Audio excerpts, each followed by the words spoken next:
হ্যাঁ হ্যালো, এটা একটু বোঝায় বলো, ঠিকানাটা চিনতেছি না তো, বোঝায় বলো। একটু ভাই কথা বলেন তো, চিনতেছি না। আসসালামু আলাইকুম। হ্যাঁ জি ভাই বলেন বলেন। হ্যালো। হ্যাঁ, ভাই ভাই ভাই ভাই আমার কি আছে ভাইয়া ওই পকেটে কি দেখা যায় এটা? এটা কি দেখি? টাকা আছে ভাই, দেখি দেন তো এগুলো। আমাকে দেন, আমাকে দেন। ওরে বাবা রে, আর কি আছে? মোবাইল আছে ভাই। দেন তো।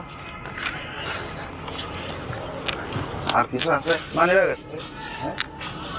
আর না কিছু নাই ভাই। আচ্ছা, আমরা পরে কথা বলতেছি, হ্যাঁ? ঠিক আছে। ঠিকানাটা আগে দেখে আসি। ঠিক আছে। না, না। দেখুন, কোনো মানুষকে যখন টার্গেট করেছি যে তার কাছে অনেক টাকা আছে, এটা কাজ করতে পারবো, দেখেন অনেক টাকা, মোবাইল, মানি ব্যাগ, তখন তাকে শুধু কৌশলে ধরিয়ে দিয়েছে যে এই ফোনে কথা বলেন, ঠিকানাটা চিনতেছি না। সে ফোনে কথা বলার সময় এই যে ফোনের কাছাকাছি, খুব কাছাকাছি এই শয়তানের নিঃশ্বাস তার ভিতরে প্রবেশ করে,